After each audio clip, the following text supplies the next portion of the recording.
Thanks to the efforts of our dedicated and talented employees around the world, Blizzard Entertainment delivered one of our most successful years ever. In 2014, we released award-winning expansions, World of Warcraft Warlords of Draenor on Windows and Mac, and Diablo III Reaper of Souls on Windows, Mac, and consoles. We also launched our first free-to-play game, Hearthstone, which has collected Game of the Year awards and nominations as well. Hearthstone was released first on Windows and Mac and later on iPad and Android tablets, bringing Blizzard into the mobile space for the first time. Additionally, we supported Hearthstone with two major content releases, The Curse of Naxxramas Adventure and Goblins vs. Gnomes, our first expansion. Our success across multiple game genres and platforms in 2014 drove Blizzard's best ever annual revenues, and more importantly, helped us continue expanding our global community of gamers. On the World of Warcraft side, we ended the year with the release of Warlords of Draenor in November. As we previously announced, the expansion was a great success in all regions, pushing the global player base above 10 million.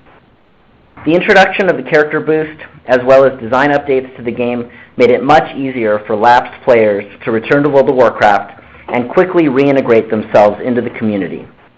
Looking ahead, we're already preparing new content and features to support the game in the coming months. As with previous expansions, we do anticipate a decline in subscribership in the coming months, particularly out of Asia, where the subscriber base has been more fluid. Moving on to Hearthstone, the game continued to excite and attract players around the world.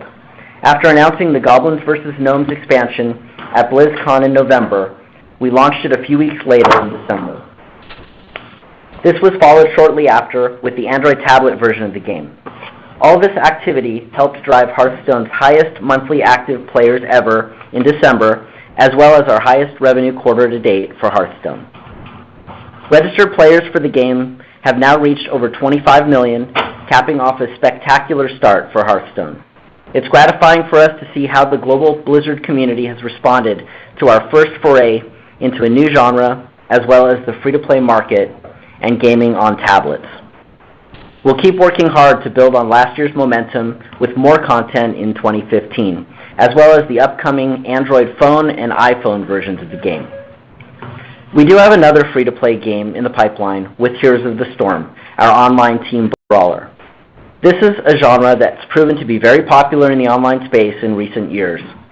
We're excited to put our unique spin on this genre in a game that stands out from the rest, with highly accessible play and iconic Blizzard characters from the Warcraft, Starcraft, and Diablo universes. Heroes of the Storm has recently hit some major development milestones, including the start of closed beta in January, along with sales of the Founders Pack, a digital bundle for $39.99 that gives players an array of heroes, skins, and other content, as well as instant access to the beta test. We're continuing to ramp up our infrastructure and game service capabilities, allowing us to open up the game to more of the 9 million players who've signed up for beta testing.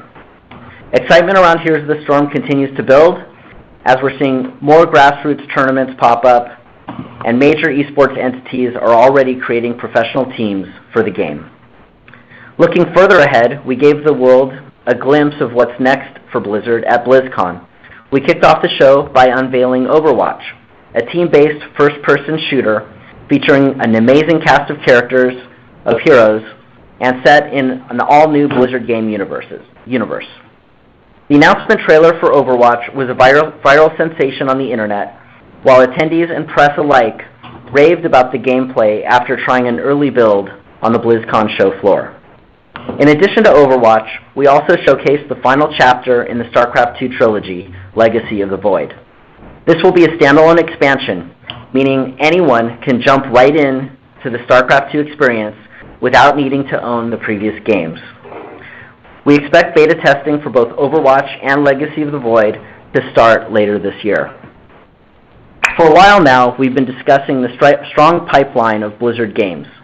Gamers have long known us for World of Warcraft, Starcraft, and Diablo. Now with Hearthstone added to the mix and Heroes of the Storm and Overwatch soon to follow, we will have more games in more genres and on more platforms than ever before. As busy and successful as 2014 was, We're looking to build on that momentum this year and deliver even more excitement to players in 2015. Thanks, and I'll turn the call over to Thomas. Thanks, Mike. Before we open the